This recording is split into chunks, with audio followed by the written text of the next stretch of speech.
That Sunday morning I woke up at 6 like I always do. My name is Carl Whitmore. I am 67 years old. I live alone in a 3-bedroom house in Charlotte, North Carolina, and I have lived alone since my wife June died of pancreatic cancer 3 years ago. I am telling you this because I need you to understand what my life looked like before everything fell apart. It looked quiet. It looked fine. It looked like the life of a retired man who had nothing much to worry about. I was wrong about that. But I did not know it yet. Not that Sunday. I got up, made coffee in the same mug I have used for 11 years, and walked my 2 miles around the neighborhood like I do every morning. No dog. No partner. Just me and the sidewalk and the same houses I have walked past 1,000 times. Mrs. Delano was out watering her roses. She waved. I waved back. That was about as much human contact as I got most mornings.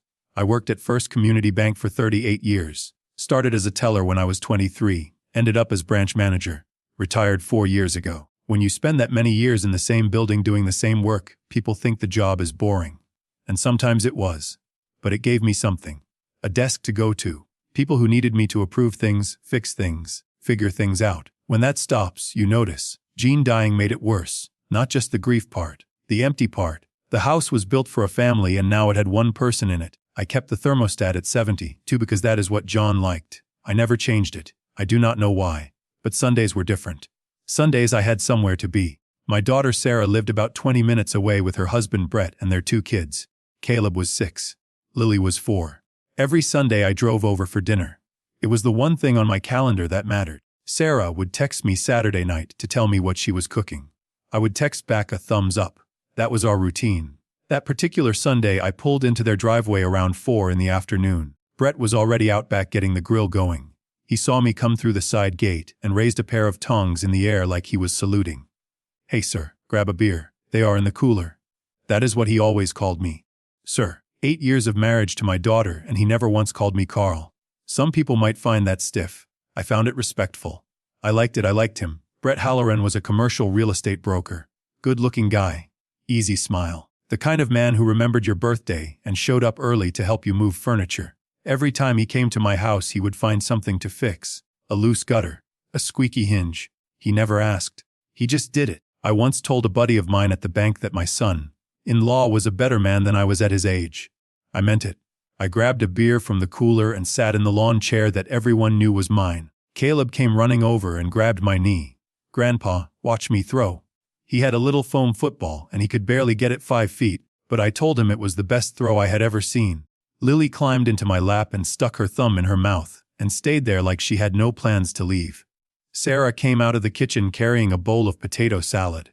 She leaned over and kissed the top of my head as she walked past. "Hey Dad, you eat lunch today?" I told her I had. She gave me that look. The one that meant she did not believe me, but was not going to argue about it in front of everyone. She had been doing that since Jean died. Checking on me, calling twice a week. Bringing over containers of soup I did not ask for. She worried about me the way you worry about someone who is not quite sick but not quite okay either. I let her do it because it made her feel better, and because I needed it more than I wanted to admit. We ate dinner outside. Burgers. Corn on the cob. Lily knocked over her juice and cried about it, and Sarah cleaned it up without missing a beat. Brett told a story about a client who wanted to turn an old gas station into a yoga studio. Everyone laughed. It was easy. It was normal. It was the best part of my week. At one point during dinner Brett's phone buzzed. He looked at the screen, said "excuse me," and walked out toward the far end of the yard near the fence. He paced back and forth out there for a few minutes, talking low, then came back and sat down like nothing happened. "Business call?" he said. "Sorry about that. Nobody thought twice about it." I sure did not. After dinner Brett took Caleb out to the yard to practice throwing the football. The real football this time. I stood at the kitchen window drying a plate and watched them out there. Brett got down on one knee and showed the boy how to grip the laces. Patient. Gentle. The kind of thing a good father does without thinking about it. I thought about Jean right then. She used to say the man your daughter marries decides the second half of her life. She said it at least a dozen times over the years. Standing at that window, watching my son-in-law teach my grandson how to throw, I thought Jean would have liked what she saw. I believed that. I believed Sarah had married a good man. 3 years before that evening, when Brett and Sarah bought their house, they had asked me to co-sign the mortgage. They were a little short on the down payment, and Brett's commission income made the bank nervous. I did not hesitate. I walked into my own bank, talked to the loan officer I had worked with for 20 years, and put my name on the line. That is what you do for your daughter. You do not think about it, you just sign. I left their house around 8:30. Sarah walked me to the car. She said, "Dad, you should come over Wednesday too. I am making that chicken thing you like." I said I would think about it. She knew that meant yes. I drove home, pulled into the garage, walked inside. The house was dark except for the porch light I leave on, so I do not come home to total darkness. I turned on the kitchen light and washed the one coffee mug I had left in the sink that morning. Then I went and sat in the living room. Jean's chair was to my left, the green one with the worn armrest. Nobody sat in it anymore. I did not sit in it. Nobody did. But I had not moved it either. It just stayed there empty, like it was waiting for someone who was not coming back.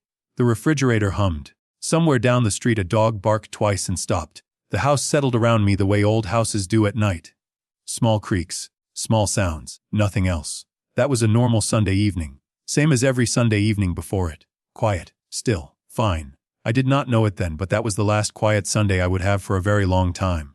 Because 2 days later, on a Tuesday afternoon, my phone rang. And the person on the other end of that call told me something I was never supposed to hear.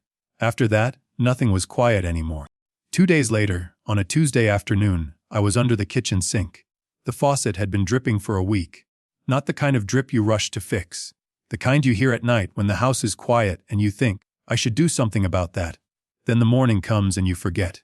But Tuesday I had nothing else going on, so I got down on my knees, opened the cabinet, and started working on the valve. That is what retirement looks like, in case anyone is wondering. You fix things that do not urgently need fixing because you need something to do with your hands. My phone rang at 2:14. I know the exact time because I looked at the screen before I answered, and the number stuck in my head afterward. It was a Charlotte area code. I did not recognize it right away, so I almost let it go. But something made me pick up. "Carl, it is Marge. Marge Kinney." I had not talked to Marge in about 3 months. The last time was at a retirement lunch for one of the younger managers at the bank. Younger meaning 52. Marge and I sat at the same table, ate the same dry chicken, and she told me she was thinking about retiring in the spring. I told her she should. She said she was not sure what she would do with herself. I said join the club. If you have never worked with Marge Kinney, let me tell you what kind of person she is. She was the operations audit supervisor at First Community Bank for over 20 years. Before that she was in compliance. She wore gray suits. She wore reading glasses on a chain around her neck. She did not gossip. She did not chat. When the younger employees saw her coming down the hallway, they straightened up. They called her Hawkeye behind her back. And they meant it as a compliment even though they did not know that. Marge and I were never close friends. We did not have dinner at each other's houses. We did not call each other on birthdays. But we worked together for over 25 years, and when you do that, you build something. Not friendship exactly. More like a kind of trust that goes deeper than friendship in some ways. I knew what kind of person she was. She knew what kind of person I was. We never had to explain ourselves to each other. So when Marge Kinney called me on a Tuesday afternoon and her voice sounded the way it sounded, I paid attention. We did the small talk first. She asked how I was doing. I said fine. She asked about Sarah and the kids. I said they were good. We had dinner on Sunday. She said that is nice. There was a pause, the kind of pause that has weight to it. I could hear her breathing on the other end, and I could tell she was deciding something. Then she said it. "Carl, I need to tell you something, and I need you to listen before you ask questions. I should not be making this call, you know that. But I think you need to hear this." I sat down at the kitchen table. The faucet was still dripping behind me. Marge told me she had been doing a routine compliance review. Quarterly stuff, nothing unusual. But she had come across the joint account held by Sarah Halloran and Brett Halloran. My daughter's account. Marge knew it was Sarah's account because she knew my daughter's married name. She remembered meeting Sarah at a bank Christmas party years ago. She said the account had shown a pattern of large transfers out over the past several months. Not one or two, several, recurring, going to an external account that was not on the original authorization list. The amounts had been getting bigger. The frequency had been going up. I asked her what she meant by large. She said she could not give me a specific number. She said even making this phone call was a violation of bank privacy policy, and she knew it. And if anyone found out she had told me this, she could lose her job, her pension, everything she had spent 30 years building. I said, "Marge, how much are we talking about?" She was quiet for a second. Then she said, "Significant." That was her word, significant. I said, "How significant?" She said, "Carl, if this was my daughter, I would stop what I was doing, and I would start looking into it today." Not tomorrow. Today. I did not say anything for a while. I sat there at the kitchen table with the phone against my ear and I listened to the faucet drip behind me. She said one more thing before she hung up. She said, I am not going to be able to help you with this past today. I have already crossed a line I should not have crossed, but I could not see this and not tell you. I know what happens when nobody says anything. I asked her what she meant by that. She stopped for a few seconds, long enough that I thought the call might have dropped. Because I know what it looks like when nobody says anything, she said, and I do not want to know what that looks like again. Then she said goodbye and hung up. I sat at that kitchen table for a long time. Here is what I want you to understand. My first feeling was not anger. It was not fear. It was disbelief. Not the dramatic kind. Not the kind where you slam your fist on the table. The quiet kind. The kind where your brain starts looking for reasonable explanations because the unreasonable one is too ugly to think about. Maybe it was normal business activity. Brett was in commercial real estate. Maybe he was moving money around for deals. People do that. Maybe Sarah knew about it.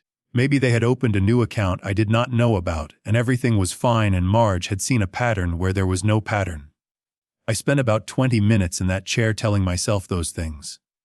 But here is the problem. I did not just fall off a truck. I spent 38 years in banking. I have seen accounts come and go. I have seen normal business activity and I have seen activity that was not normal. And when Marge Kinney, who does not alarm easily, who does not bend rules, who has never once in 25 years called me at home about a work matter, picks up the phone and says the words she just said, that means something. Marge did not call because she was bored. Marge did not call because she was guessing. Marge called because she saw something on that screen that scared her, and it scared her enough to risk her career to tell me about it. That is when I got up from the table and went to the spare bedroom I use as an office. I understand I need to explain something here. When I retired from First Community Bank, I did not walk away with access to the bank's internal systems. I was not a hacker. I was not some kind of spy. I was a retired branch manager who still had a computer and a filing cabinet full of old paperwork that I probably should have thrown away years ago, but never did.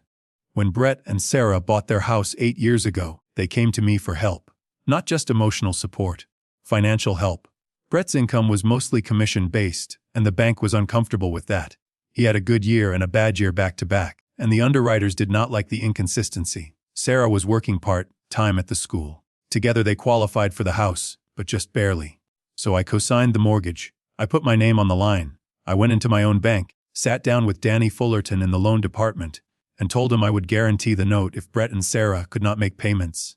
Danny looked at me and said, "Carl, you sure about this?" And I said, "Danny, she is my daughter. Of course I am sure." I did not think twice about it. You do not think twice about something like that.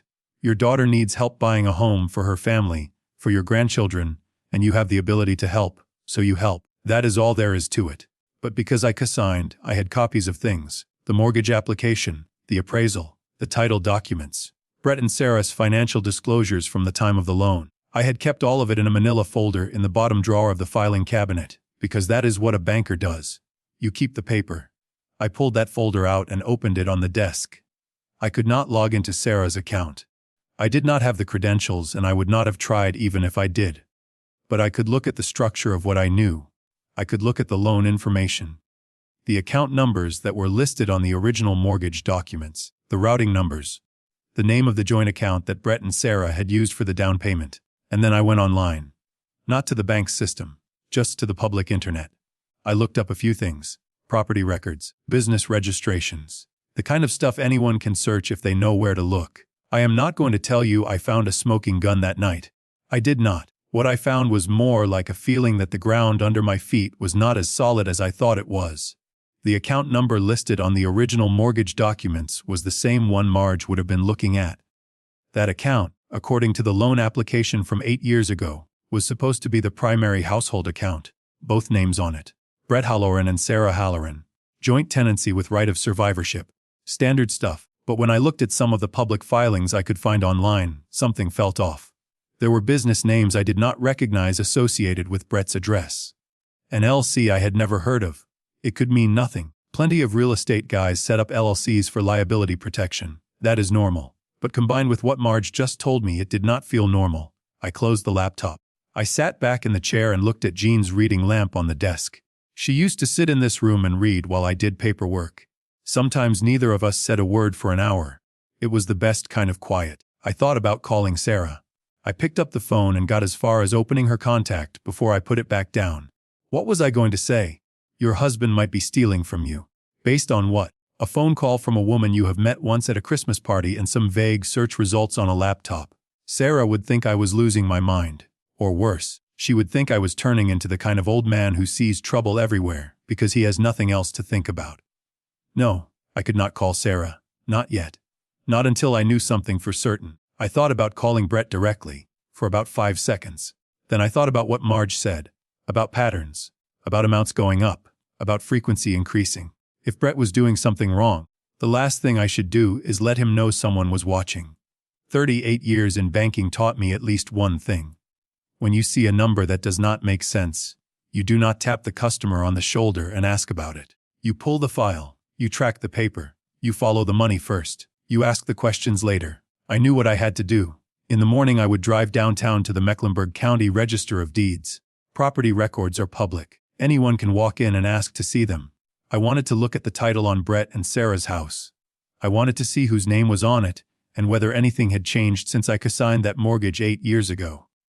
It might be nothing. Maybe I would go down there, look at the records, see that everything was exactly as it should be, and come home feeling embarrassed for getting worked up over a phone call. But I did not believe that, and I think you know I did not believe that. I went through my usual evening routine. I heated up some leftover soup. I washed the bowl. I turned off the lights. I lay down in bed and stared at the ceiling. Jane always said I was the fastest sleeper she had ever met. Head on the pillow, out cold in 60 seconds. She used to say it was not fair. She would lie there for 20 minutes reading, and I would already be snoring. That Tuesday night I lay in the dark with my eyes open until 3 in the morning. I listened to the house settle. I listened to the faucet I still had not fixed. And I kept hearing Marge's voice in my head, saying the same thing over and over. If this was my daughter, I would start looking into it today. When the sun came up on Wednesday, I was already dressed. I had my car keys in my hand by 7:15. The county office did not open until 8:30, but I did not want to sit in that house alone for one more minute. I drove downtown and parked on the street a block from the Register of Deeds building. I sat in my car for 45 minutes, waiting for the doors to open, watching people walk past on the sidewalk like it was any other Wednesday. For them, it was. For me, it was the day I started looking at the numbers. And once a banker starts looking at the numbers, he does not stop until they add up. Or until he finds out why they do not. The Mecklenburg County Register of Deeds office is in a building downtown that looks like it was built in the 70s and never got around to being updated. Brown brick. Tinted windows. The parking lot had 3 cars in it when I pulled in at 8:25 on Wednesday morning. I was 5 minutes early. I sat in my car and waited for the doors to open. I had put on a button-down shirt. I do not know why. I was going to look at public records, not apply for a job. But I put on the shirt and tucked it in, and found a belt that fit, and I told myself it was just habit. When you work in a bank for 38 years, you dress a certain way when you are going somewhere official. That is what I told myself. The truth is I was nervous and dressing up was the only thing I could control. At 8:30 the front door unlocked, and I walked in. If you have never been to a county register of deeds, here is what you need to know. It is a public office. Anyone can walk in. You do not need a badge or a lawyer or a reason. Every property transaction in the county is recorded there, and by law, anyone can look at any of it. I knew this because in 38 years of banking I had sent plenty of people to that building to sort out title issues and deed corrections and lien disputes. I walked up to the counter. A woman about 45 was sitting behind it with a coffee mug that said "World's okayest mom." I told her I wanted to look up a property record. She asked me for the address.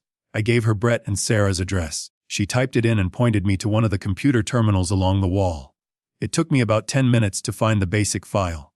The house was purchased in 2016. Listed buyers, Brett Halloran and Sarah Halloran. Joint tenancy with right of survivorship. Mortgage held by First Community Bank. Co-signer Carl Whitmore. That was me. My name right there on the screen. I remember signing those papers. I remember Danny Fullerton at the bank sliding the documents across his desk and saying, "Carl, you sure?" And I remember saying, "Of course I am sure." Because Sarah was my daughter and Brett was my son-in-law, and they needed a house for my grandchildren, and I had the means to help. That is what fathers do. They help. So far everything looked the way it was supposed to look. Then I scrolled down. There was another document attached to the property file. It had been recorded about 9 months earlier. It was a quitclaim deed. Now, if you do not know what a quitclaim deed is, let me explain it in plain English. It is a legal document where one person gives up their ownership rights to a property. No money changes hands. No sale takes place. You just sign a piece of paper that says I am giving up my share in this house, and it is done. People use them in divorces sometimes, or when family members transfer property between each other. They are simple, one page, a few signatures. File it at the county office and it is official. This quitclaim deed said that Sarah Halloran was voluntarily giving up all of her ownership interest in the house. All of it. Every bit. The property would now be held solely in the name of Brett Halloran. I stared at that screen for a long time. Then I looked at the signature line. There was Sarah's name, Sarah A. Halloran, written in cursive. Here is something you should know about me. I spent 38 years looking at signatures. That is not a figure of speech. When you are a branch manager at a community bank, you look at signatures every single day, on checks, on loan documents, on power of attorney forms, on safe deposit box cards. After a few thousand of them, you develop a sense for it. You cannot always tell if a signature is real, but you can almost always tell when something feels wrong. My daughter's signature felt wrong. I knew Sarah's handwriting the way I knew her voice. She writes her S with a loop at the top that curves back on itself, and the tail at the bottom flicks to the right. She has done it that way since she was in middle school. Jean used to say Sarah signed her name like she was finishing a dance move. The signature on that quitclaim deed had the S wrong. The loop was too tight. The tail went straight down instead of to the right, and the A in her middle initial was printed not cursive. Sarah always writes her middle initial in cursive. Always. I am not a handwriting expert. I could not walk into a courtroom and swear on a Bible that the signature was forged. But I have looked at more signatures in my life than most handwriting experts have, and I am telling you, that was not my daughter's hand. My chest got tight. Not the kind of tight where you think you are having a heart attack, the other kind. The kind where your body understands something before your brain is ready to say it out loud. Somebody signed my daughter's name on a legal document.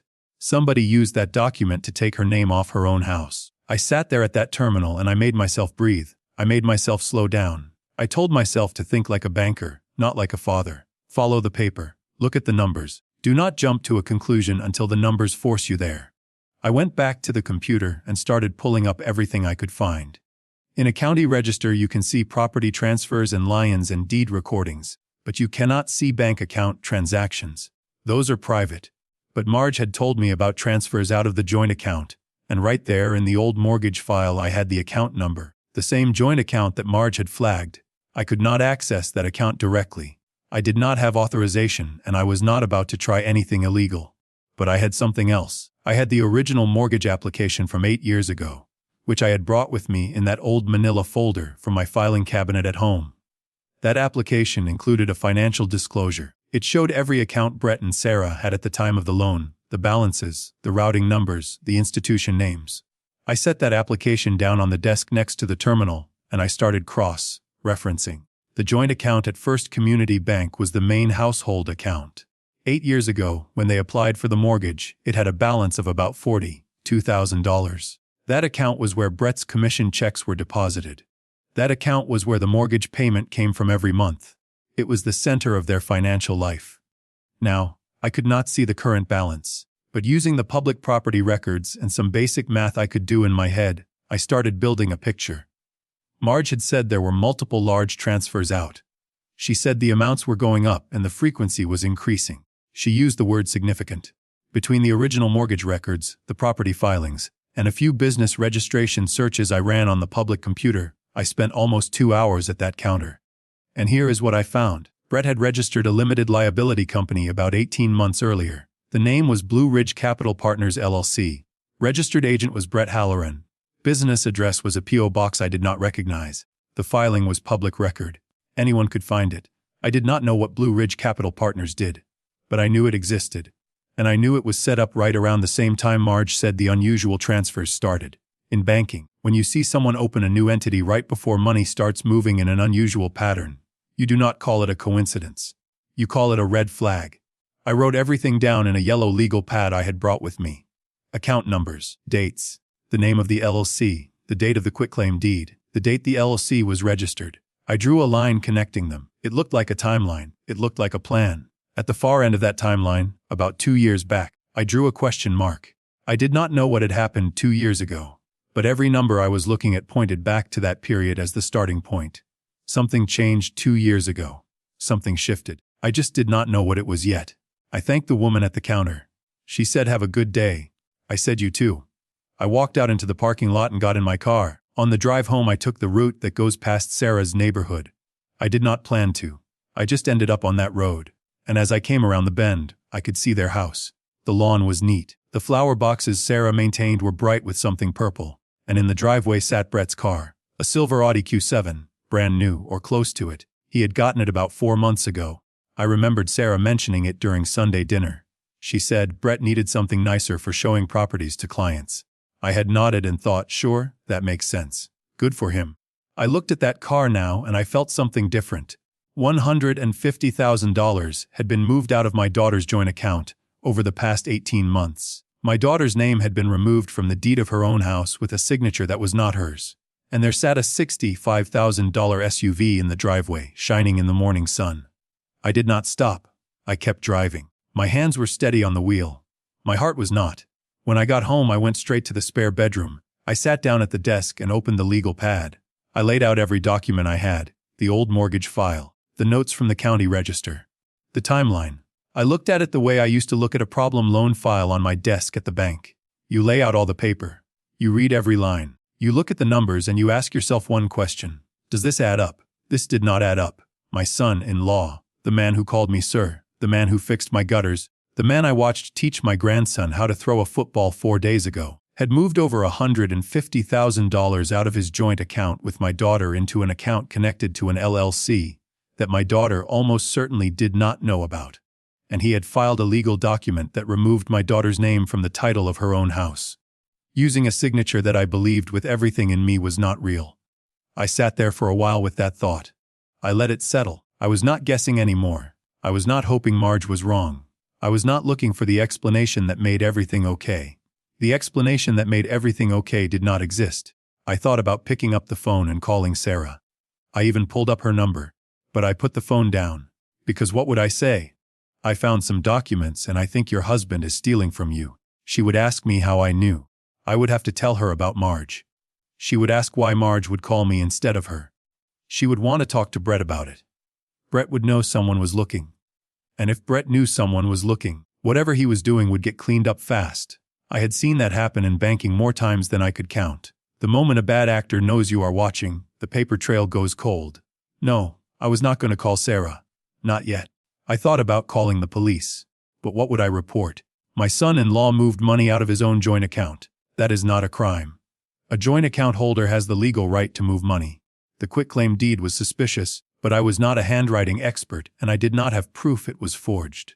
A detective would look at what I had and say, "Sir, this sounds like a family matter." I thought about driving over to Brett's office and grabbing him by his collar and asking him what the hell he thought he was doing.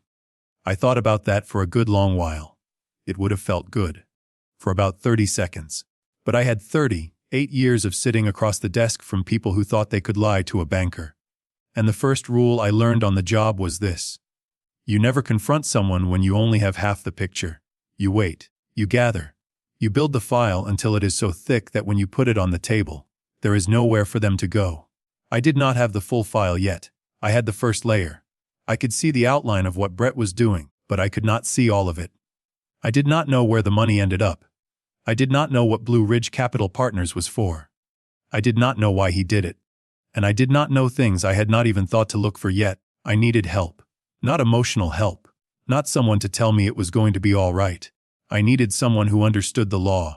Someone who could look at what I had and tell me what it meant in a courtroom. Someone who could tell me what my options were before I made a mistake that let Brett get away with all of it.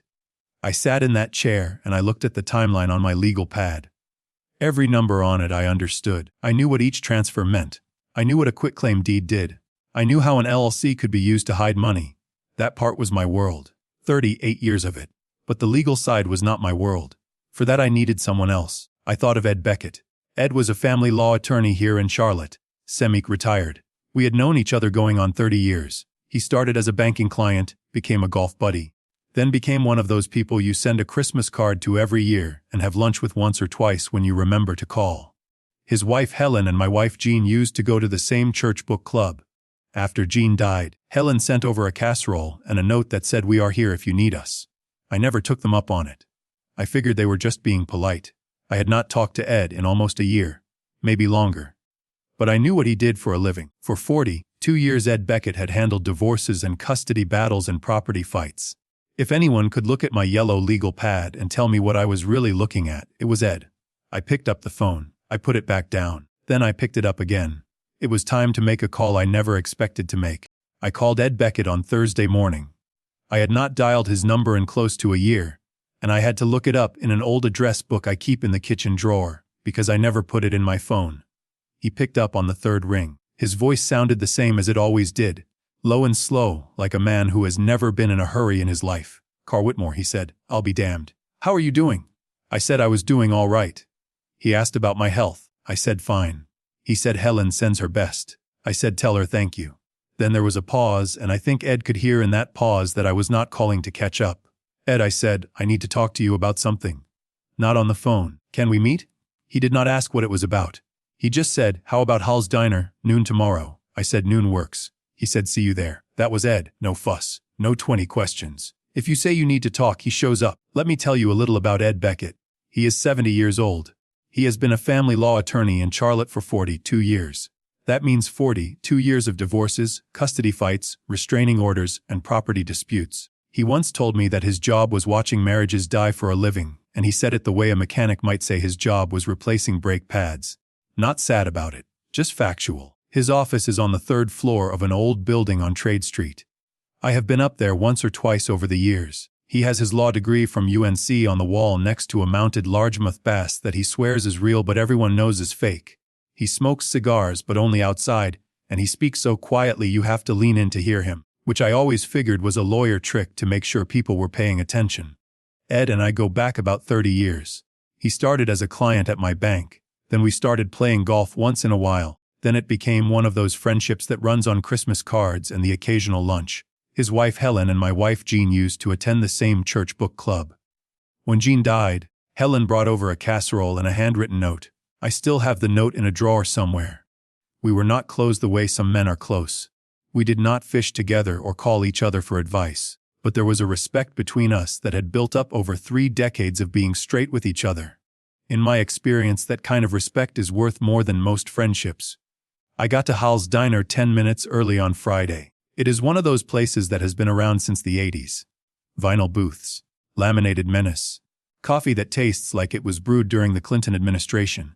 I took a booth in the back and ordered a cup. Ed walked in right at noon.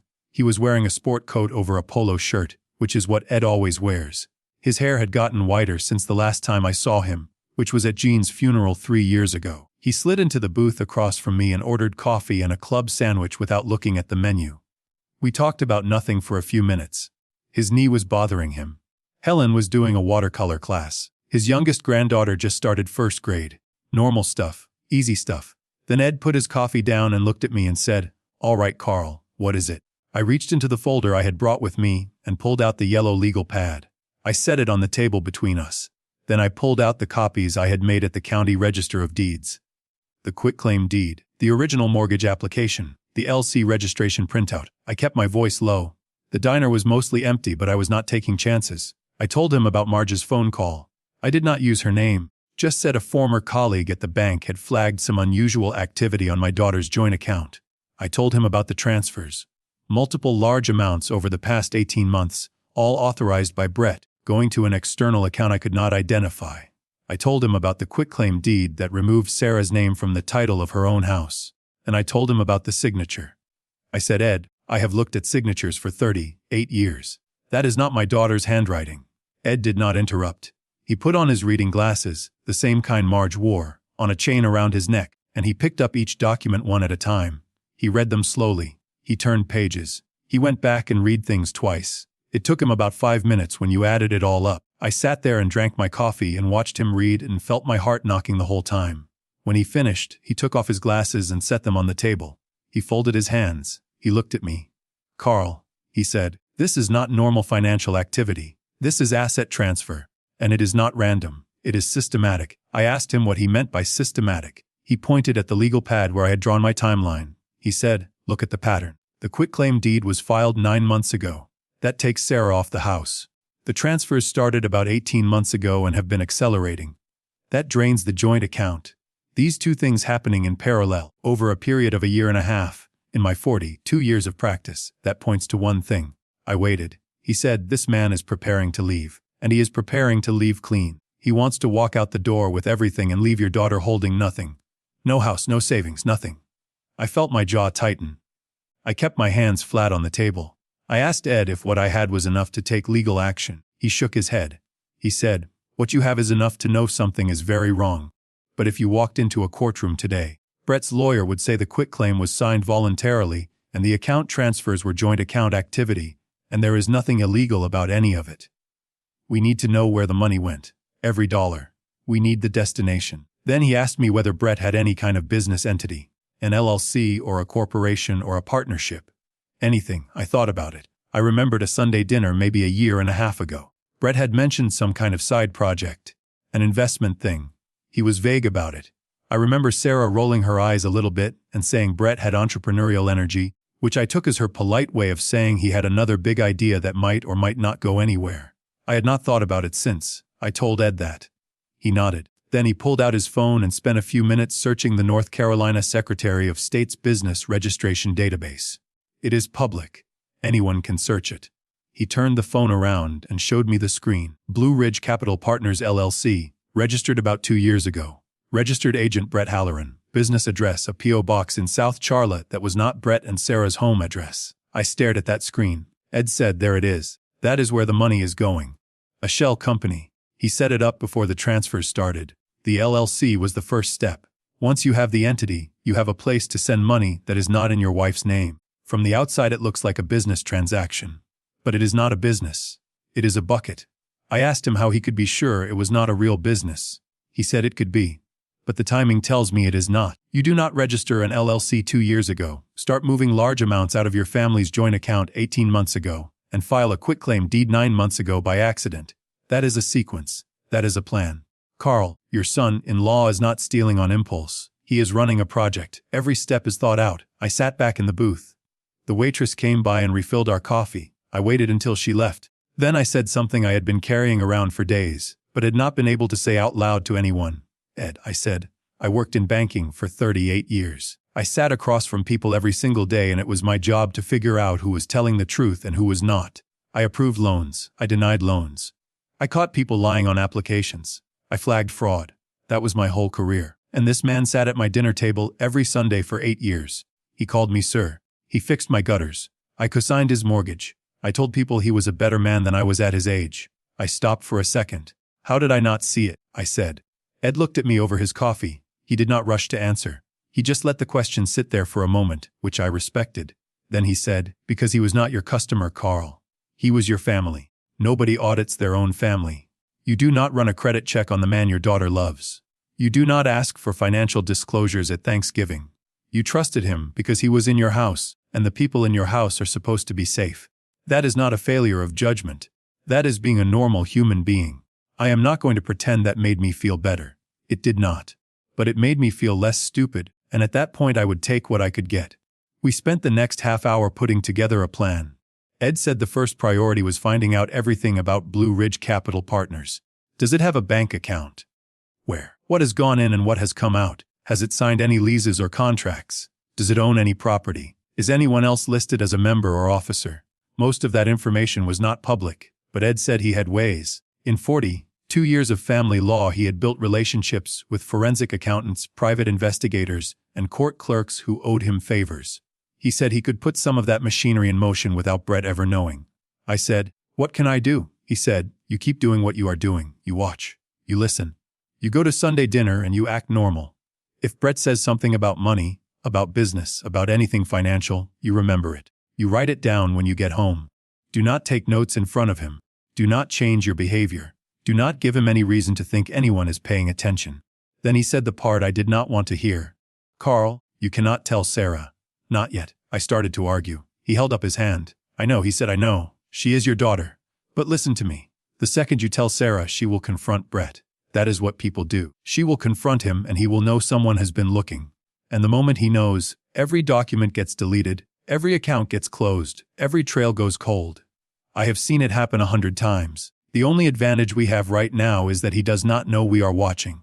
We give that up, we lose everything. I hated it. I sat there and I hated it. My daughter was living in a house that was no longer legally hers, with a husband who was draining her bank account into a shell company, and I was supposed to sit across from her at dinner and say nothing. But I knew Ed was right. I had spent 38 years in banking and I knew what happens when a bad actor gets tipped off. The money moves. The records vanish. The story changes. By the time you get a subpoena, there is nothing left to subpoena. Ed, I said, how long do we have? He thought about it. He said, based on the acceleration pattern in the transfers, I would guess Brett is on a timeline. He is not planning to do this forever. He is building toward something. My guess is he is 6 months out, maybe less, from filing for divorce. When he files, he wants the money gone, the house in his name, and Sarah with no cards left to play. 6 months, I said. Maybe less, Ed said again. We finished our coffee. Ed picked up the check, which he always used to do back when we had lunch together. Some things do not change. We walked out to the parking lot. It was a bright afternoon. Ed lit a cigar and stood there for a minute. He looked at me and said, Carl, you are not imagining things. This is real, and it is worse than you think it is. But we are going to build this case the right way. One piece at a time, no shortcuts. And when we put it on the table, there will be nowhere for him to go. I nodded. We shook hands. He got in his car and I got in mine. On the way home, I took the same road that goes past Sarah's neighborhood. I do not know why I keep taking that road. Maybe I do know why. It was about 4 in the afternoon when I came around the bend. The house was there. The flower boxes were bright. The porch light was on even though it was still daylight, which meant Sarah was home. Through the front window I could see the curtains moving. 2 small shapes running back and forth behind them. Caleb and Lily, chasing each other, doing what kids do when they do not know the ground under them is cracking. I slowed down. I almost turned into the driveway. I had my blinker on for about 3 seconds. I was going to walk in there, sit Sarah down at her own kitchen table, and tell her everything. The transfers, the quitclaim deed, the shell company, all of it. But Ed's voice was in my head. We only have one chance. If he finds out we are watching, it is over. I turned the blinker off. I drove past the house. I watched it shrink in my rearview mirror. The curtains were still moving. The kids were still running. I gripped the steering wheel and I kept going. When I got home, I sat down at my desk and opened the legal pad to a new page. At the top I wrote 2 words, Blue Ridge. And underneath that I wrote a question that I did not have the answer to yet, but that I knew was going to matter more than anything else I had found so far. Where did the money go? Ed was out there pulling strings. I was in here waiting and watching. And somewhere across town, in a house that used to belong to my daughter, Brett Halloran was sitting at the dinner table, acting like he was still the man I once bragged about to my friends. He did not know I was looking. Not yet. And that was the only advantage I had. The next 3 weeks were the longest of my life. Longer than the weeks after Jean's diagnosis. Longer than the weeks after her funeral. At least during those times I knew what I was dealing with. I knew the enemy had a name. Cancer, death, grief. You cannot fight those things, but at least you can see them. This was different. This was waiting. This was going to Sunday dinner and sitting across from Brett and watching him pour Sarah a glass of wine and tell Caleb to eat his green beans and call me sir. And the whole time knowing what I knew and not being able to say a word. I went to 2 Sunday dinners during those 3 weeks. Both times I smiled. Both times I told Sarah the food was great. Both times Brett asked me how the house was holding up and whether I needed help with anything in the yard. And I said no, I am fine. Everything is fine. I am not a good liar. Jean used to say I had the worst poker face in Mecklenburg County. But I held it together. I held it together because Ed told me to, and because I knew that every day Brett did not suspect anything was a day we could keep building the case. Ed was working his channels. He had a forensic accountant he had used on divorce cases for years, a woman named Linda Chen who could trace money through shell companies the way a bloodhound follows a scent. He also had contacts at the county courthouse and at 2 different banks. He was careful. He did not rush. He told me once on the phone, Carl, the difference between winning and losing a case like this is patience. We move too fast, we miss something. We miss something, he walks. So I waited. And I watched. And on a Tuesday afternoon 3 weeks after our lunch at Hal's Diner, Ed called me and said come to my office tomorrow morning. I have the full picture. Ed's office was on the 3rd floor of an old building on Trade Street. The elevator smelled like carpet cleaner, and the hallway had that yellowish lighting that makes everyone look tired. His door still had the same brass nameplate it had 20 years ago. Edward J. Beckett, attorney at law. The brass was tarnished. He never polished it. I asked him about it once and he said a shiny nameplate makes clients think you are expensive. I walked in at 9:30. Ed was behind his desk with his reading glasses on and about 2 inches of paper spread out in front of him. The fake bass was still on the wall. The UNC diploma was still next to it. A coffee mug sat on a stack of folders. The mug said I survived 42 years of family law. He pointed me to the chair across from him. I sat down. He did not do small talk. He just looked at me and said, "Carl, I am going to walk you through what we found. Some of it you already know. Some of it you do not. All of it is bad." I said okay. He started with the money. Brett's commercial real estate career, Ed said, effectively ended about 2 years ago. He still had his license. He still had business cards. He still told people he was in commercial real estate. But Ed's forensic accountant had pulled public transaction records from the MLS commercial database, and the numbers were brutal. In the 2 years before the crash, Brett had closed between 12 and 15 deals a year. Good deals. 6-figure commissions on some of them. That is where the nice house came from. That is where the Audi came from. That is where the private preschool tuition for Lily came from. Then the market shifted. 2 years ago, 3 major commercial developments in South Charlotte stalled out. Financing dried up. Tenants pulled back. Brett's pipeline emptied almost overnight. In the 12 months after the downturn, he closed 2 deals. Total commission income for that year was a little under $40,000.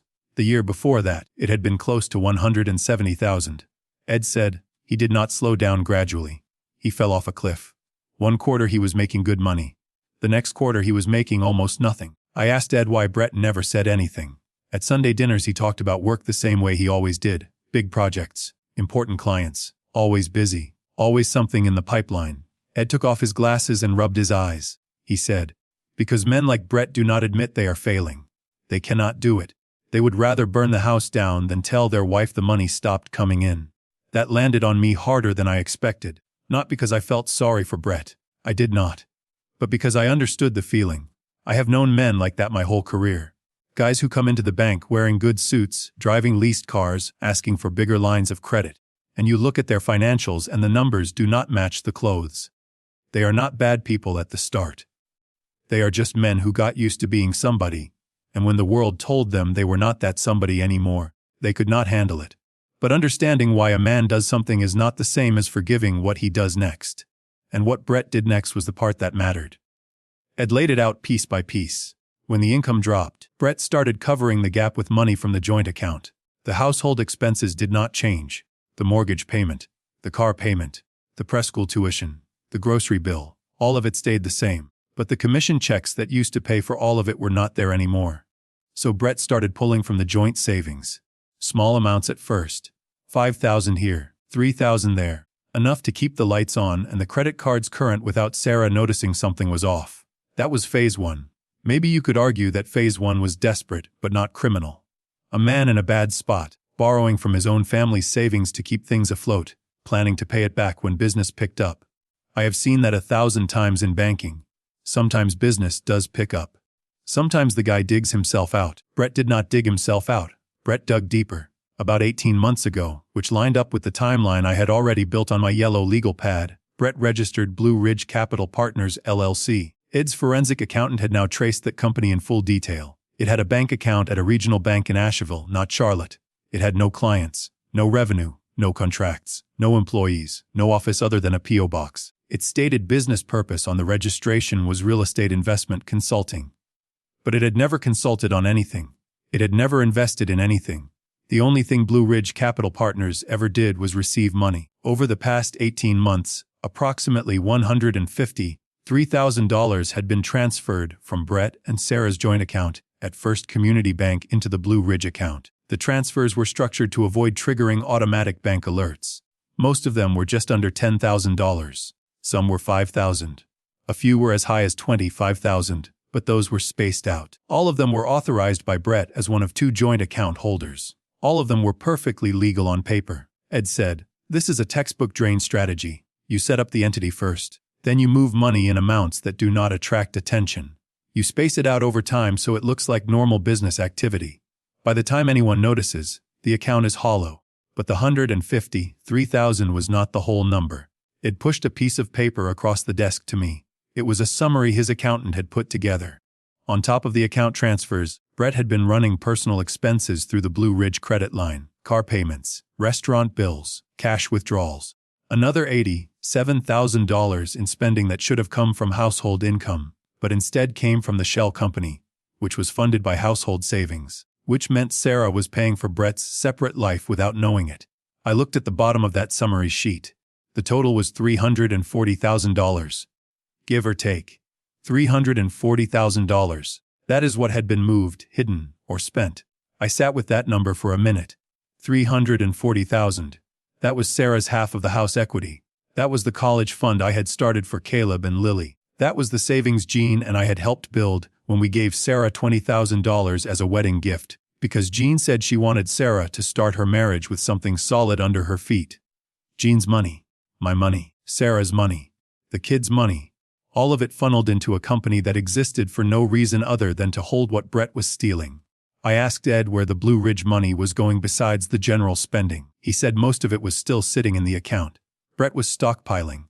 Getting ready. Getting ready for what, I asked. I knew the answer, but I needed to hear Ed say it.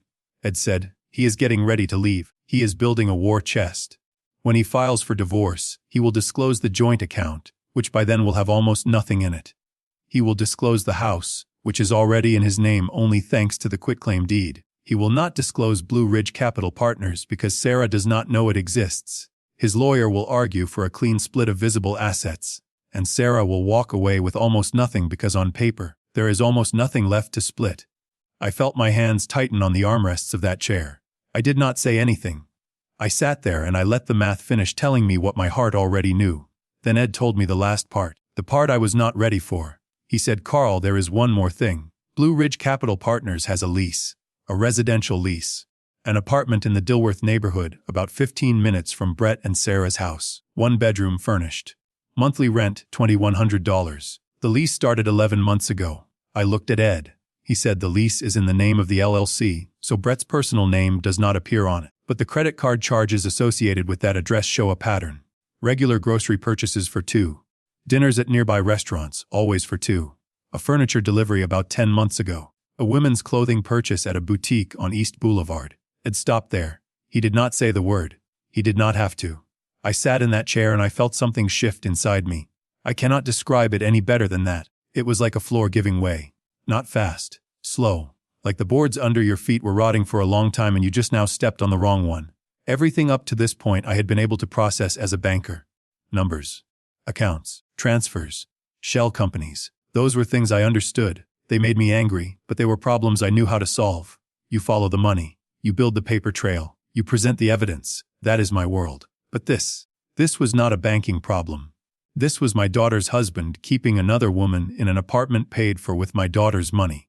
While my daughter packed his lunch and drove his kids to school and called me every Thursday night to make sure I was eating okay. I thought about Jean. I thought about what she would say if she were sitting in this chair instead of me. Jean was a quiet woman, but she had a backbone made of iron. She would have driven to that apartment and knocked on the door. She would have looked that woman in the eye and said, "Do you know whose money is paying your rent?" But Jean was not here. It was just me, sitting in a 70-year-old lawyer's cluttered office, looking at a piece of paper with numbers on it, trying to keep my hands from shaking. Ed let me sit with it. He did not push. He just waited. After a while I said, "How long has this been going on?" "The apartment." "How long?" Ed said, "Based on the lease and the spending records, at least 11 months. But my guess is the relationship started before the apartment. You do not rent a furnished apartment for someone you just met. My guess is it goes back 1.5 years, maybe 2 years. Right around the time the business fell apart. 2 years. The same 2 years Brett had been sitting at my dinner table every Sunday, shaking my hand, calling me sir, asking me if I needed anything fixed. 2 years of looking my daughter in the eyes and lying to her face. I asked Ed a question that I did not really want the answer to. I said, "Does Sarah know about any of this, the money, the company, the apartment?" Ed said, "In my professional opinion, no. There are no signs that Sarah has accessed the Blue Ridge account or that she has any awareness of the LLC. The quitclaim deed was signed without her genuine consent, based on your assessment of the signature, and the apartment lease is buried inside a shell company that she has no reason to know about." Everything Brett has done has been designed specifically so that Sarah would not find out until it was too late. I stood up. I walked to the window. Ed's office looks out onto Trade Street 3 floors up. I could see the top of a parking garage and part of the old courthouse. Regular people walking around on a regular Wednesday morning. Nobody down there knew what I was sitting on. Nobody cared. I turned around and I said, Ed, I want to move.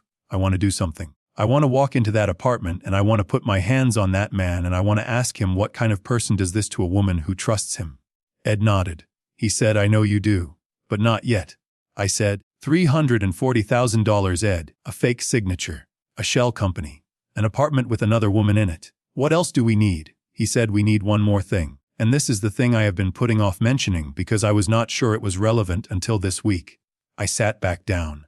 He said, Carl, when you co-signed Brett and Sarah's mortgage 8 years ago, you put your name on that loan as a guarantor. That means if they default, the bank comes to you. You know that. You are a banker, I said. Of course I know that. But the mortgage payments have been current. I would have heard from the bank if they were not. Ed said, that is true. The original mortgage has been paid on time every month. But that is not the only thing I want to check. He paused. He took off his glasses and set them on the desk. He said, I want to verify whether Brett has taken out a second mortgage on that property, a home equity line of credit or a refinance. Because he is now the sole owner on the title, thanks to the quitclaim deed. And in some cases, depending on how the original guarantee was structured, a second lien on that property could put your guarantee at risk. I said, that is not possible. They cannot refinance without my consent. I am on the original note. Ed said, you are right that they should not be able to. But I have been doing this for 42 years, Carl. And I have learned that what should not be possible and what actually happens are not always the same thing. I just want to check. It is probably nothing. But I want to look at it. I stared at him. Ed Beckett is not a man who wastes time. He does not check things for fun. In 42 years of law, he has learned to trust his gut the same way I learned to trust mine in banking. If Ed wanted to check something, it was because something in the back of his mind was telling him to. I said, when will you know? He said, give me 2 days. I will pull the Lion records from the county. If there is nothing there, I will tell you and we move to the next step. If there is something there, well, we will cross that bridge. I nodded. I picked up my folder. I stood up to leave. At the door I stopped. I said, Ed, in your 42 years, have you ever seen something like this? This organized. This planned out. He looked at me from behind that messy desk with the tarnished nameplate and the fake fish on the wall, and he said something I have not been able to get out of my head since. He said, Carl, in 42 years I have seen husbands hide money in washing machines, in their dog's veterinary account, even in a fake funeral fund. But your son-in-law, this is the most systematic asset stripping I have ever seen in a domestic case. If he put this kind of effort into an honest business, he could be a CFO. He was not joking. Ed does not joke about money. I drove home. I did not take the route past Sarah's house this time. I could not. I could not look at that house, knowing what I now knew. Knowing that somewhere across town, in a nice apartment in Dilworth, there was a woman eating dinner bought with my daughter's savings, sleeping on a bed bought with my daughter's money, living a life that was built on the back of my daughter's trust. When I got home, I went to the spare bedroom and sat at Jean's desk. Her reading lamp was still there. I had never moved it. I turned it on even though it was the middle of the day and the room was bright enough without it. I just wanted to feel like she was in the room with me. I said out loud, to nobody, what do I do, Jean? She did not answer. She has not answered in 3 years. But I sat there for a long time anyway, in case she might. Then I opened my legal pad and I wrote down everything Ed had told me. Every number, every date, every detail about the apartment and the spending and the $340,000 that belonged to my daughter and my grandchildren. I filled 4 pages. At the bottom of the last page I wrote one line. Ed is checking the mortgage. 2 days. 2 days. In 2 days Ed would look at the lien records and tell me whether the house I co-signed for, the house my grandchildren sleep in, the house I helped make possible because a father helps his daughter, was carrying a debt I did not know about. I told myself it would be fine. Brett could not touch that loan without my signature. That is how guarantees work. I knew that. I spent 38 years knowing that. But Ed wanted to check, and Ed does not check things for no reason. I closed the legal pad. I turned off Jean's lamp. I went to the kitchen and poured 2 fingers of bourbon, which I almost never do on a weeknight. I stood at the counter and drank it slow and listened to the faucet that I had finally fixed the week before. The house was quiet. The faucet did not drip anymore, but something else was dripping now. something I could feel but could not see. A slow leak somewhere in the structure of my life that I had not found yet. 2 days. Ed said 2 days. I rinsed the glass and set it in the rack and went to bed. I did not sleep. Ed called me on a Thursday morning. I was standing in my kitchen drinking coffee and watching 2 cardinals on the feeder outside the window. Jean put that feeder up the year before she got sick. I keep it filled because the birds still come, and it seems wrong to let them show up to an empty house. My phone buzzed on the counter. Ed's name on the screen. I picked up. He said, "Carl, can you come to my office this morning?" I said, "Sure. What time?" He said now would be good. Ed Beckett has never once in 30 years told me to come see him right now. He is the most unhurried man I have ever known. He once told me the secret to practicing law for 42 years was never rushing anything. So when Ed Beckett says now would be good, your stomach drops before your brain catches up. I said, "I will be there in 20 minutes. He said, "Okay." Then he paused, and he said, "Carl, bring your original mortgage cosigner documents if you still have them. The ones from 8 years ago." I said, "I have them." He said, "Bring them." I went to the filing cabinet in the spare bedroom, second drawer, green hanging folder labeled Sarah and Brett House. I pulled the whole folder. It had the original loan application, the cosigner agreement, the closing documents, everything from that day 8 years ago, when I sat across from Danny Fullerton at First Community Bank, and signed my name next to my daughter's and my son-in-law's because that is what a father does when his kid needs a house. I drove to Ed's office. I did not turn on the radio. I did not take the road past Sarah's neighborhood. I went straight there. Ed was waiting for me, not behind his desk this time. He was standing by the window with his hands in his pockets, looking out at Trade Street, and he did not turn around right away when I walked in. That was not like him either. Ed always faced you when you came through the door. He always made eye contact first thing. It was a lawyer habit, or maybe just good manners from a different era. When he turned around I could see it in his face. Whatever he had found, it was bad. He said, "Sit down, Carl." I sat. He walked to his desk and picked up a single piece of paper. He set it in front of me. It was a printout from the Mecklenburg County Lien records. A deed of trust modification, filed 9 months ago. Same property, Brett and Sarah's house. The house I cosigned for. Ed said, 9 months ago Brett refinanced the mortgage on that house. He took out a new loan against the property. The refinance pulled out $120,000 in cash. I looked at the document. I read it twice. Then I looked at Ed. I said, "That is not possible. I am on the original guarantee. They cannot refinance without notifying me. The bank would require my consent." Ed sat down across from me. He opened a second folder and pulled out another sheet. He slid it across the desk. He said, "They did notify you. According to this." I looked at the paper. It was a guarantor acknowledgement and consent form. Standard document. I had seen hundreds of them during my career. At the top it said the guarantor, that is me, Carl R. Whitmore, acknowledged and consented to the modification of the underlying loan, including the cash-out refinance of $120,000. At the bottom was a signature line. And on that line was my name. Carl R. Whitmore, written in a hand that was not mine. I have signed my name the same way since I was 19 years old. The C is tall and narrow. The W in Whitmore starts with a sharp downstroke. I learned it from watching my father sign checks at his hardware store, and I never changed it. After 38 years of signing bank documents every single day, my signature is as automatic as breathing. The signature on that form was close. I will give Brett that. It was better than the job he did on Sarah's quitclaim deed. Somebody had practiced. The C was almost right. The W was almost right. But the R in my middle initial was wrong. I always connect the R to the period after it with a small tail. This one did not have the tail. And the pressure was off. My signature presses hard at the beginning and lightens up toward the end. This one was even all the way through. The way it would be if someone were copying rather than writing from muscle memory. I set the paper down on Ed's desk. I did not say anything for a while. Ed waited. He is good at waiting. I said, "He forged my signature." Ed said yes. I said, "He took $120,000 out of that house using my name, and I did not know about it." Ed said yes. I said, "Where did the money go?" Ed said, "I do not have the full trail yet, but based on the timing and the pattern we have already established, my guess is it went the same place everything else went. Into Blue Ridge Capital Partners. Into the war chest." I sat there and I did the math. The numbers were not complicated. The original mortgage had a balance of about $210,000. The house was worth maybe $360,000 on a good day. Brett had now pulled out an extra $120,000. That put the total debt on the property at around $330,000. Against a value of $360,000. That left almost no equity. And if the market dipped, Or if Brett stopped making payments, the house would be underwater. And my name was still on the original guarantee.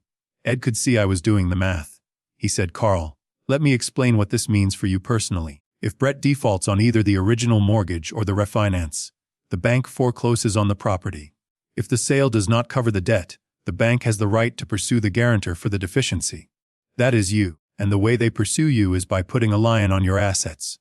Starting with your house, my house, the house on Elm Street that I bought in 1986, the house where I carried Jean over the threshold because she thought it was silly, but I wanted to do it anyway. The house where Sarah took her first steps in the kitchen while Jean held a camera and I held my breath. The house where Jean spent her last 11 days in the hospital bed we set up in the living room because she said she wanted to see the dogwood tree through the window. My house. Brett Halloran, the man who shook my hand at my wife's funeral and said, "Sir, if there is anything I can ever do," had put my house on the line to fund his escape. He had forged my name to do it. He had not hesitated. He had not thought twice. He had just picked up a pen and signed Carl R. Whitmore on a piece of paper and walked out of that bank with $120,000 of someone else's future. I looked at Ed. I said, "How did the bank let this happen?" I worked in banking for 38 years. A guarantor consent requires notarization. It requires verification. Ed said it should. But the refinance was done through a different lender, not First Community, a larger regional bank. And in my experience, when the numbers look clean and the paperwork is complete and the notary stamp is on the page, not every loan officer picks up the phone to verify. They process, they close. They move to the next file, especially if the borrower is persuasive and well-dressed and knows how to talk the language. I thought about Brett. How smooth he was. How comfortable in a room full of people with money. How he could make you feel like he was doing you a favor by letting you help him. I put my hands flat on the desk. I kept them there until they stopped wanting to close into fists. I need to stop here for a second, because I sat in Ed's office, looking at a document with my own forged signature on it, and something became very clear. This man ate at my table every Sunday for 8 years. He called me sir. He fixed my gutters. He stood next to me at my wife's funeral, and put his hand on my shoulder, and told me Jean was the finest woman he ever knew. And while he was saying all of that, he was willing to take my house. The house Jean died in. The only place I have left that still feels like her. So if you are listening to this right now, I just need one thing from you. One word. Whatever word comes into your head right now, just put it in the comments. One word is enough, because sometimes one word says everything. But I did not sit in that office to feel sorry for myself. I sat there because I needed to know what to do next.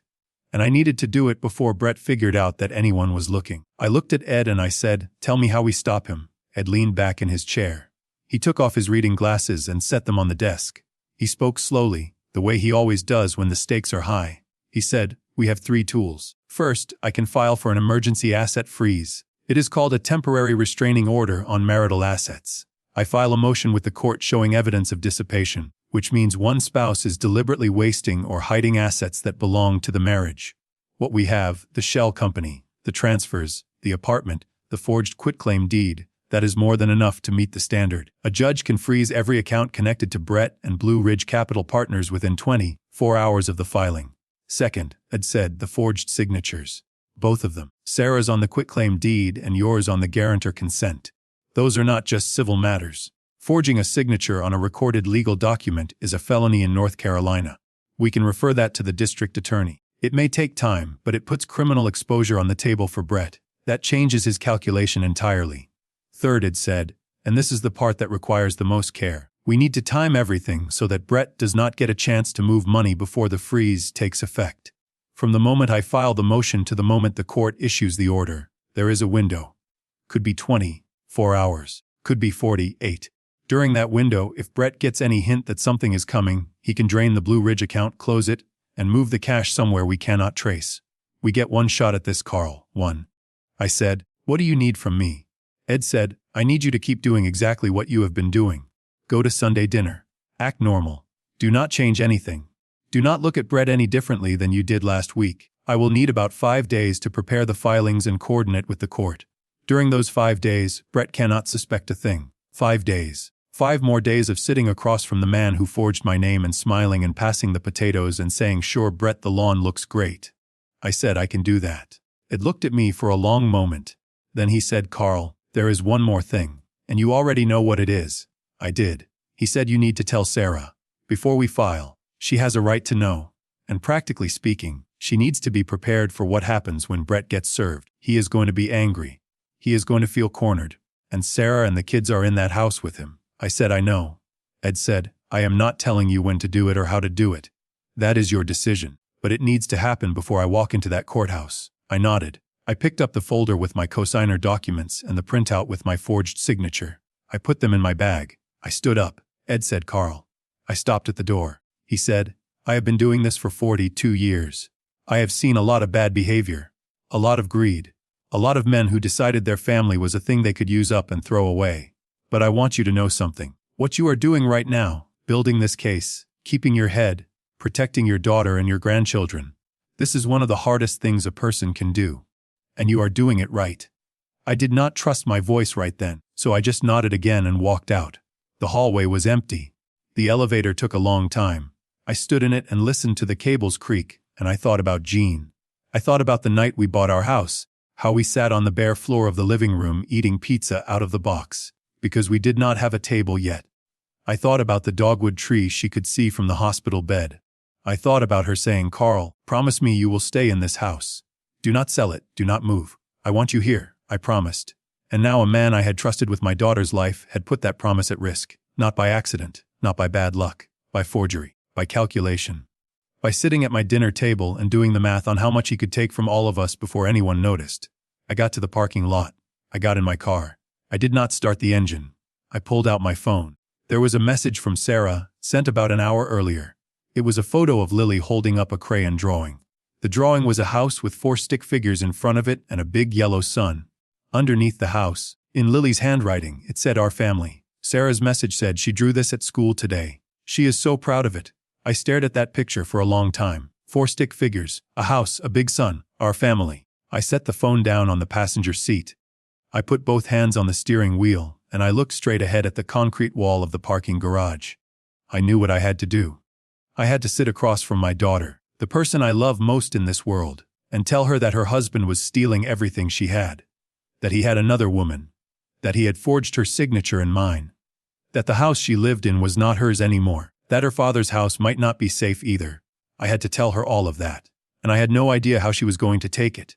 I sat in that parking lot for 15 minutes. The car was off. The garage was quiet. Somewhere on the floor above me I could hear footsteps, someone walking to their car, going about their regular day. I picked up the phone again. I pulled up Sarah's number. My thumb hovered over the call button. I put the phone down. Not yet. Not on the phone. This had to be face to face. She deserved that. And I needed to see her eyes when I told her, because her eyes would tell me whether I was about to lose my daughter too. I started the car. I drove home. I went inside and I stood in the living room, in the spot where Jean's hospital bed used to be, and I looked at the dogwood tree through the window. The leaves were turning. Fall was coming. I said out loud, I am going to tell her, Jean. I do not know if she will believe me, but I am going to tell her. Then I went to the spare bedroom and I pulled out every document I had collected over the past 6 weeks. I put them in order. I put them in a clean folder. I labeled it with Sarah's name. I would call her tomorrow and ask her to come over.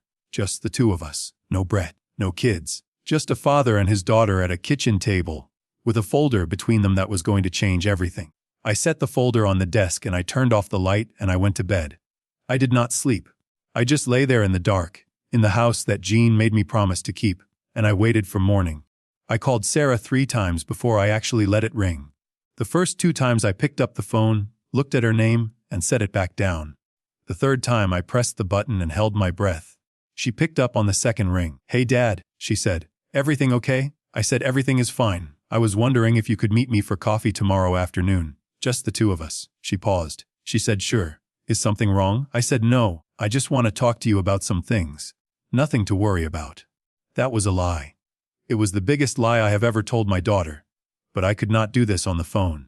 I needed to be sitting across from her. I needed to see her face. She said, how about that place on Park Road? The one with the good muffins, 2 o'clock. I said, 2 o'clock is perfect. I did not sleep that night. I lay in bed and I went through it in my head over and over. What I would say first. What I would show her. How I would keep my voice steady. I must have rehearsed it 50 times between midnight and dawn. The next afternoon I got to the coffee shop 20 minutes early. It was a Tuesday. The place was mostly empty. A woman with a laptop near the window. A couple of college kids by the counter. I took a table in the back corner, away from everyone. I ordered a coffee I did not want and set the folder on the chair next to me, out of sight. Sarah walked in right at 2. She was wearing a blue sweater and her hair was pulled back, and she looked so much like Jean that for 1 second, I almost lost my nerve completely. She smiled when she saw me. She came over and kissed me on the cheek and sat down and said, "Okay, Dad, what is going on? You sounded weird on the phone."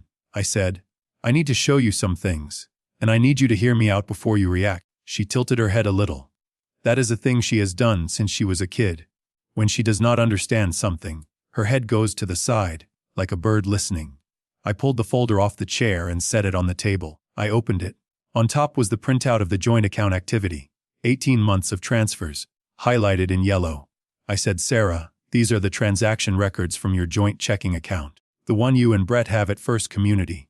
Over the past 18 months, there have been multiple large transfers out of this account to an external account you are not on. The total is over $150,000. Did you know about these transfers?" She looked at the paper. She picked it up. She turned it over and looked at the back like there might be something there that would explain it. She set it down. She said, "Dad, where did you get this?" I said, "That is not the important part right now. The important part is whether you knew about these transfers." She said, "I do not really look at the account that closely. Brett handles most of the bills. Maybe these are for his business. He has a lot of business expenses." I pulled out the next document, the quitclaim deed, the one that removed Sarah's name from the title of her own house.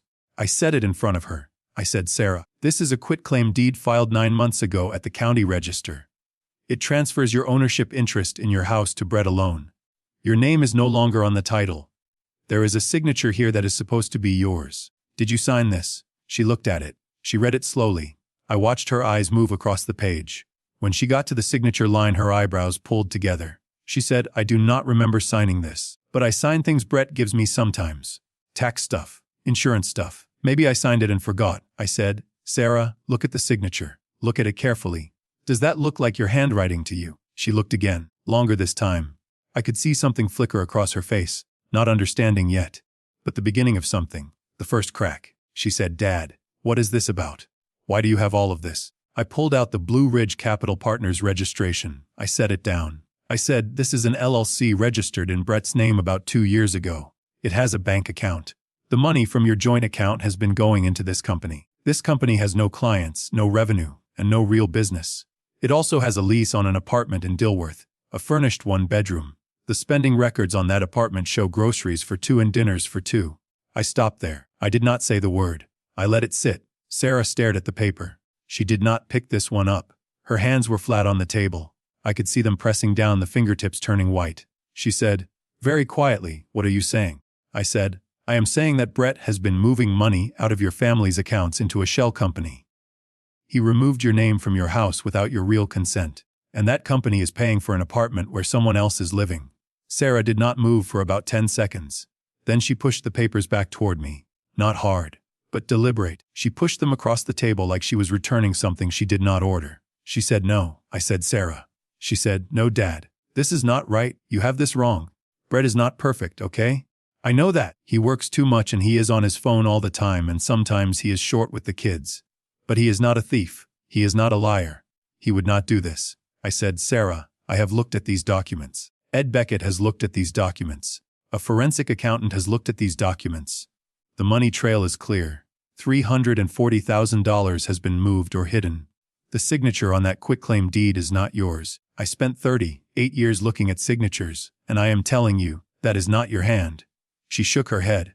Her eyes were getting red, but she was not crying. She was holding it back the way Jean used to hold things back, with her jaw tight and her chin up. Then it turned. She said, "Dad, how did you get my bank records? Did you have someone at the bank pull my account information? Because that is illegal. That is a violation of my privacy. You had no right to do that." I said, "Someone who cared about you brought it to my attention." I followed up because I was worried. She said, "Someone who cared about me? You mean one of your old bank friends? You had someone spy on my accounts, on my marriage. You have been going behind my back for weeks, maybe months, digging through my financial records and hiring lawyers and building some kind of case against my husband. And you never once thought to just ask me. You never once thought maybe I should know that my own father is investigating my family." Her voice was getting louder. The woman with the laptop looked over. I kept my voice low. I said, Sarah, I wanted to tell you sooner. But I needed to be sure first. I needed to have the facts before I came to you. She said, the facts. The facts, Dad. Do you hear yourself? You sound like you are still at the bank. Like this is some loan application you are reviewing. This is my life. This is my husband. These are my children. And you went around me like I was some kind of problem to be managed. I said, that is not what I did. She said, that is exactly what you did. And you know what, Dad? This is not new. You have been like this my whole life. You always think you know better. You always think you see things other people do not see. Mom used to say that about you. She used to say Carl always has to be the one who figures it out. That hurt. But what came next hurt more. Sarah stood up. She picked up her purse. She looked down at me and I could see her hands shaking, but her eyes were dry and hard. She said, ever since Mom died you have been different. You are lonely and you are bored and you need something to do, so you made this. You made this whole thing up because you need to feel like you are still in charge of something. Mom would never have let you do this. She would have told you to mind your own business. She would have told you that you were losing your mind. She turned and walked out. She did not look back. The door closed behind her. The woman with the laptop put her headphones on. The coffee shop music kept playing some quiet song I did not recognize. I sat there. The folder was still open on the table. The papers were pushed to one side. My coffee had gone cold a long time ago. I sat there for a while. I do not know how long, maybe 10 minutes, maybe 20. The light in the coffee shop shifted as a cloud moved outside. I closed the folder. I picked it up. I left. I drove home on autopilot. I do not remember the road I took. I parked in the driveway and I went inside and I stood in the hallway and I could hear the house breathing the way empty houses do. The refrigerator humming. The clock in the living room ticking. Nothing else. I went to the living room and I sat down in my chair. Not Jean's chair. Mine. The one next to it. Jean's chair was still there. Same place it had been for 30 years, with the reading lamp beside it and the small table where she used to set her tea. I thought about what Sarah said. That Jean would not have let me do this. That Jean would have told me to mind my own business. And for about 5 minutes, I believed it. I sat there and I thought maybe Sarah was right. Maybe I am a lonely old man who needed a problem to solve. Maybe I took some unusual bank activity and turned it into a conspiracy because it gave me something to wake up for. Maybe Brett has explanations for all of it. Maybe the LLC is a real business venture that has not taken off yet. Maybe the quitclaim was something they discussed and Sarah forgot about. Maybe I have been so desperate to feel useful that I manufactured a crisis where there was none. 5 minutes. That is how long the doubt lasted. Then my phone buzzed. It was a notification from the family group chat. The one Sarah set up so she could share pictures of the kids with me. I almost did not look at it. But I did. It was a photo. Caleb had drawn a picture at school. Crayon on white paper. There was a big house on the left side with a red door. Next to the house were 2 figures, one tall and one short, holding hands. The tall one had gray hair. The short one was smiling. At the bottom, in Caleb's crooked 6-year-old handwriting, it said me and Grandpa. Sarah had sent the photo with a single line. He asked me to send this to you. I stared at that picture. The gray-haired man and the little boy with the big smile. The red door. The house. Caleb drew that picture today. He drew it at school, sitting at a little desk with his crayons, thinking about his grandpa. He does not know that his father has been draining his mother's savings. He does not know his name is not on the deed of his own house anymore. He does not know about the apartment in Dilworth, or the woman, or the shell company. He is 6 years old and he drew a picture of me because I am his grandfather and he loves me and that is the whole world to him. I set the phone down. I looked at Jean's empty chair. I said, she told me you would have stopped me, but you would not have Jean. You would have been sitting right there, and you would have said, Carl, do not you dare stop now. Those are our grandchildren. I picked up the phone again. I found Ed's number. I called him. He answered on the first ring, like he had been waiting. I said, Ed, we are doing this. I told Sarah. She did not believe me. She walked out. It does not matter. We are doing this anyway. Ed did not ask what happened. He did not ask if I was okay. He just said, I will start the paperwork tonight. I said, how fast can we move? He said, I can file the emergency asset freeze motion by Thursday. I have all the evidence organized. The forged signatures on the quitclaim and on your guarantor consent give us the fraud basis. The shell company transfers give us the dissipation basis. I will also file a referral with the district attorney's office for the forgery. Once the judge signs the freeze order, every account connected to Brett and Blue Ridge Capital Partners gets locked. He will not be able to move $1. I said, and Brett? When does he find out? Ed said. He gets served when the order is signed. Could be Thursday. Could be Friday. Could be the following Monday. Depends on the judge's schedule. But Carl, from the moment I file to the moment he is served, that is the window. If he gets any hint before then, he could try to drain the accounts. I said, he will not get a hint from me, and Sarah will not tell him either. She does not believe any of it. There was a pause on the line. Ed said, Carl, she will believe it. Not today. Maybe not this week. But she will. I have been doing this for 42 years. The truth is a heavy thing. It takes a while to pick up. But once you have it in your hands, you cannot set it back down. I said, I hope you are right. He said, I am right. Now go get some sleep. I have work to do. I hung up. I went to the kitchen. I poured a glass of water, and I stood at the counter and I drank it, and I looked out the window at the backyard. Jean's garden was still there. I had not planted anything new in 3 years, but the azaleas kept coming back on their own, stubborn the way she was. I washed the glass. I dried it. I set it in the cabinet. Then I went to the spare bedroom and I took out my legal pad and I wrote one line at the bottom of the last page. Filed Thursday, 3 to 5 days after that. Then it is done. Ed said 3 to 5 days from the filing to the judge signing the order. 3 to 5 days of waiting. 3 to 5 days of knowing that the fuse was lit and hoping it reached the other end before Brett figured out what was happening. Those were the longest days of my life. But they were also the last days. Because after that, one way or another, everything was going to come out into the open. The transfers, the shell company, the forged signatures, the apartment, all of it. Every piece of paper I had collected, every number I had written on that yellow legal pad, every night I had spent sitting alone in this house wondering if I was doing the right thing. It was all going to land on a judge's desk, and then it was going to land on Brett Halloran. I turned off the light. I went to bed. And for the first time in weeks, I slept. Not well, not long, but I slept. Because the waiting was almost over and whatever came next, I had done what I could. I had done what Jean would have wanted me to do. And I had done it the right way, one piece at a time, no shortcuts, just like Ed said. The rest was out of my hands. Ed called me on a Monday, 4 days after he filed the papers. I was in the kitchen wiping down the counter. I had already wiped it twice. When you are waiting for a phone call that will decide the rest of your life, you clean things that are already clean. He said, Carl, the judge signed the order this morning. Every account in Brett's name and every account connected to Blue Ridge Capital Partners is frozen as of 9:15 a.m. No withdrawals, no transfers, no closings. The Dilworth apartment lease is flagged. The property on Sarah's house is locked down. He cannot sell it. He cannot borrow against it. He cannot touch it. I leaned against the counter. I said, what about the forgery? Ed said, the district attorney's office opened a preliminary investigation based on our referral. Brett was brought in for questioning this afternoon. 2 counts of suspected document fraud, the quitclaim deed and your guarantor consent form. Ed said it would take time, months maybe. Grand jury, maybe. But the file was open and the evidence was solid.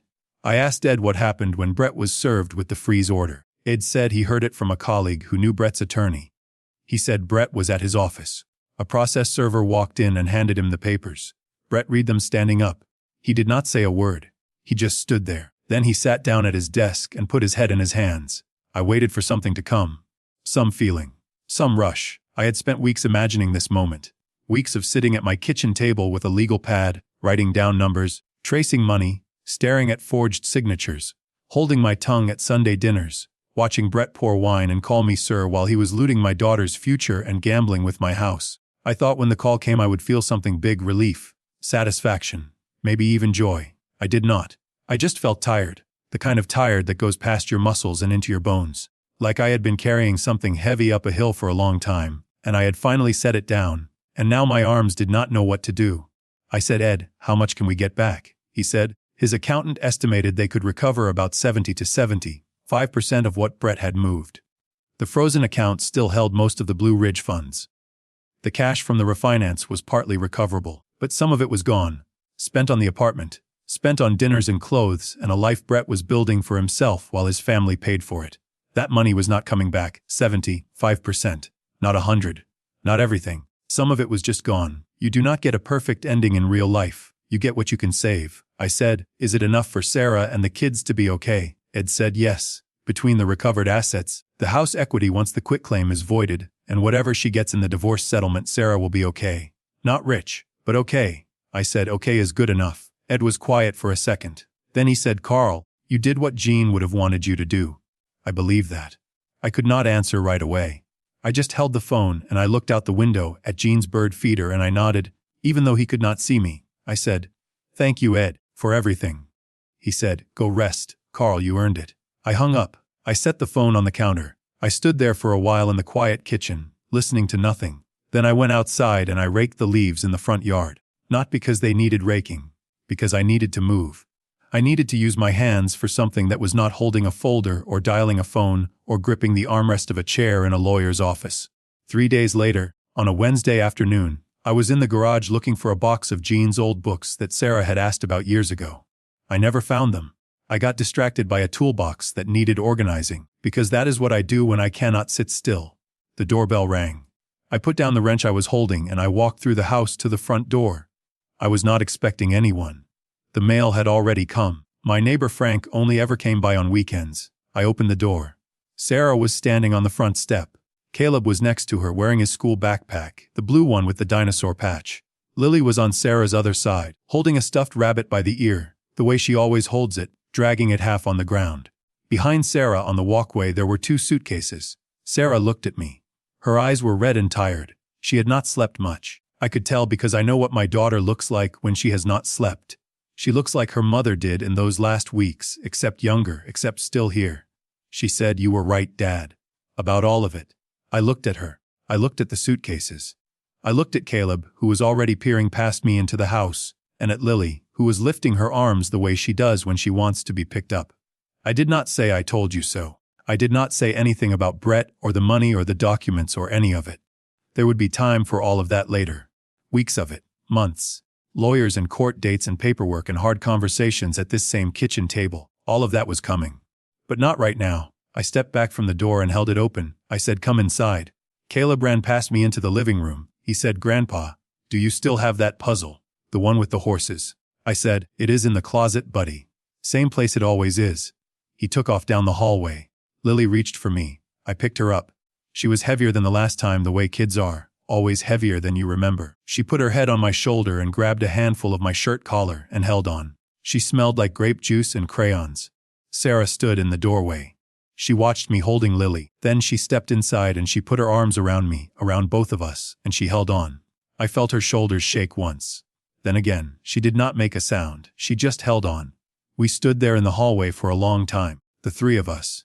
The afternoon light was coming through the window by the front door, the same window Jean used to look through when she heard my car pull into the driveway. The same light. After a while Sarah pulled back and wiped her eyes with the back of her hand. She said, "I am sorry, Dad. I am so sorry for what I said to you." I said, "You do not need to be sorry. You needed time. Everybody needs time." She shook her head. She said, "No. I should have listened. I should have looked at those papers instead of pushing them away." I went home that night after we talked and I pulled up the bank account on my laptop and I saw the transfers. All of them. I sat there until 2 in the morning going through every single one. And I knew you were right. I said, "The important thing is you are here now. You and the kids. That is the only thing that matters." She wiped her eyes again. She looked around the hallway at the coat hooks, at Jean's umbrella stand, at the family photos on the wall. She said, "Can we stay here for a while, Dad? Just until I figure things out." I said, "You can stay here as long as you want. This is your home.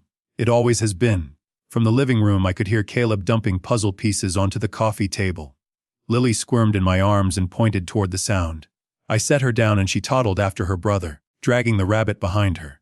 Sarah and I stood in the hallway. She put her hand on my arm. She said, "Mom would have been proud of you." I said, "Your mother would have done it faster and better, and she would have scared Brett a lot more than I did." Sarah laughed. It was a small laugh, tired and rough around the edges, but it was real. First real laugh I had heard from her in a long time. I said, "Come on. I will make coffee, and we can talk later, or not. Whatever you need." She nodded. She picked up one of the suitcases and carried it inside. I picked up the other one. I closed the front door. The house was not quiet anymore. I could hear Caleb talking to himself about the puzzle. I could hear Lily's bare feet on the hardwood floor. I could hear Sarah in the kitchen, opening cabinets, looking for the coffee filters, finding them in the same place Jean always kept them. Jean used to say I was not good at expressing my feelings. She was right about that. I never told Sarah I forgave her for what she said at the coffee shop. I never told her I loved her. I did not need to. She was here. The kids were here. The house was full. I worked in a bank for 38 years. Every day was numbers. balances and rates and margins and risk assessments. After I retired, I thought I was done with numbers for good. But it turned out the last and hardest case of my career was not at the bank at all. It was here, in this house. And the only number that mattered in the end was not $340,000. It was not 75% recovery. It was the number of people sitting at my kitchen table on a Wednesday evening, eating grilled cheese sandwiches because that was the only thing I knew how to make on short notice. 4. The number was 4. Me, Sarah, Caleb, and Lily. Sitting where Jean and I used to sit when it was just the two of us. The table felt full again. After dinner, Caleb asked me if he could sleep in the room with the reading lamp.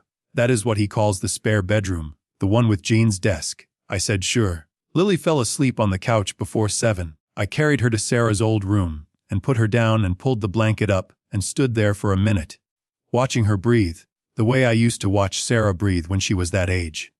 I went back to the living room. Sarah was sitting in Jean's chair. She did not know it was Jean's chair, or maybe she did. She was just sitting there, looking at the dogwood tree through the window. I sat down in my chair, next to hers. We did not talk. We just sat there. 2 people in 2 chairs in a living room in Charlotte, North Carolina, listening to the house settle around them the way old houses do. If this story meant something to you, if it made you think about your own daughter, or your own father, or someone you are trying to protect, I would be glad if you stuck around. There will be more stories here. Quiet ones, like this, about ordinary people doing the best they can with what they have. I will be here. Pull up a chair whenever you are ready.